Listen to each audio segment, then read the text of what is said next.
Assalamu alaikum, ladies and gentlemen. Welcome back to another video. So in the previous video, we pretty much have made a simple sum function in LLVM IR, pretty much.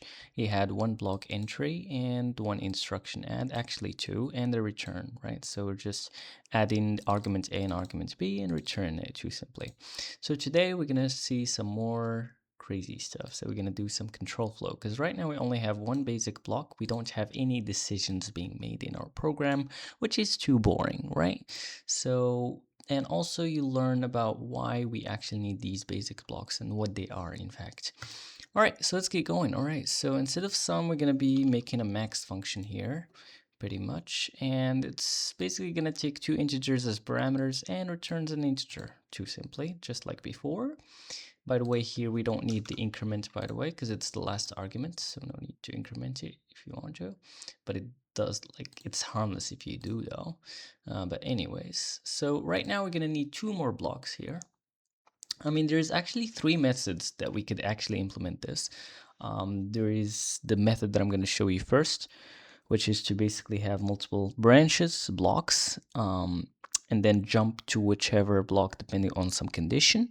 That's the first one. Second one is a select, which is like a ternary operator in C++ and other languages. And there's a finode, which is more advanced. I'm not going to be covering that one in today's video, but I'm going to be covering the two first ones that I've actually talked about. All right, so let's get started. Okay, so let's just copy this block here and let's create two more blocks. So then BB, right? So then this is our then block, and then our else block, else BB, BB, right? Cool. And that's pretty much it. Of course, all of these blocks would be in the same function, right? So cool. All right.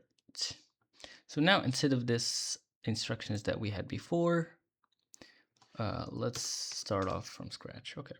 So first of all, we need our condition value.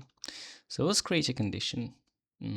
So we're gonna say IR builder dot create ICMP. So ICMP, basically integer comparison, and we want assigned, because you know integers, assigned integer greater than, so GT, right? If you want to like greater than and equal or equal, then you could say this, but yeah. So let's go with this one, why not?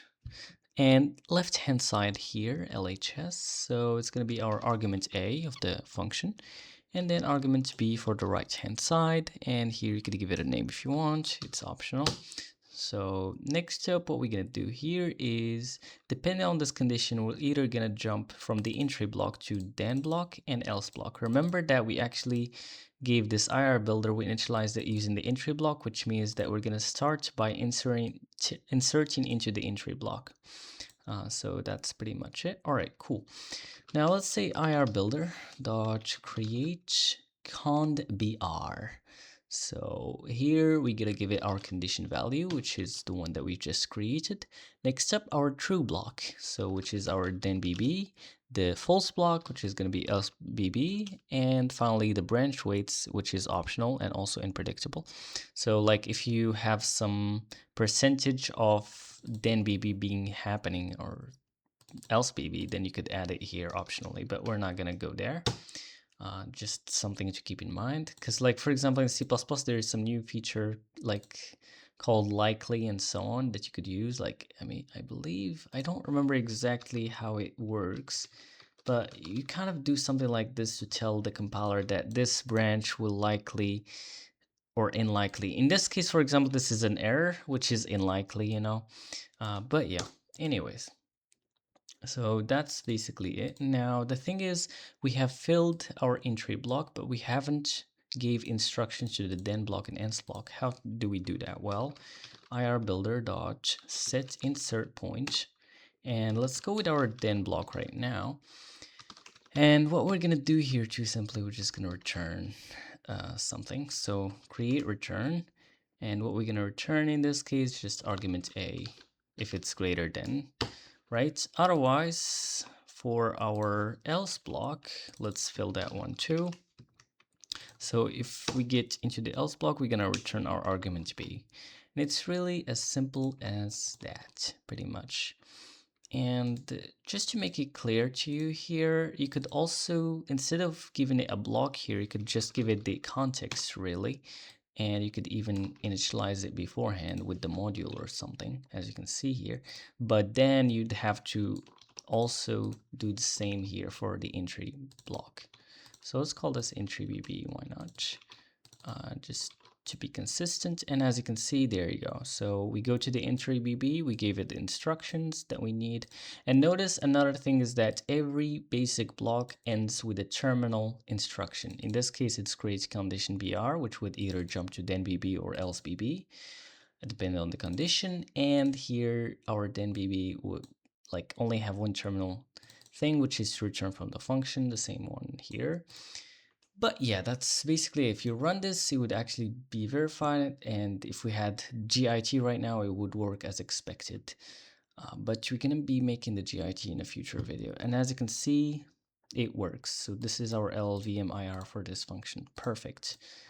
Now, let me show you another way of doing this, because this is a max function. It's pretty simple. We just return either one value or the other depending on some conditions, so it's not very complex. So we could instead use a simpler instruction called select, right? So for that one, we don't actually need extra blocks. We only need one block, as you're gonna see here. And we only need, of course, the condition 2. And what we're gonna say IR builder, and we can basically return.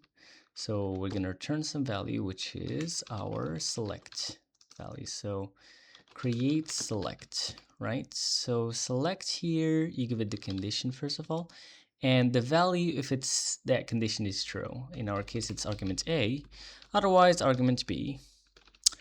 And that's pretty much it. This is the same thing as the other one, but this one is it's way simpler because like you have only one block in the function, as you can see, and probably more optimized. But yeah, so that was it guys for this video. Thank you all for watching and see you in the next one. Goodbye everyone.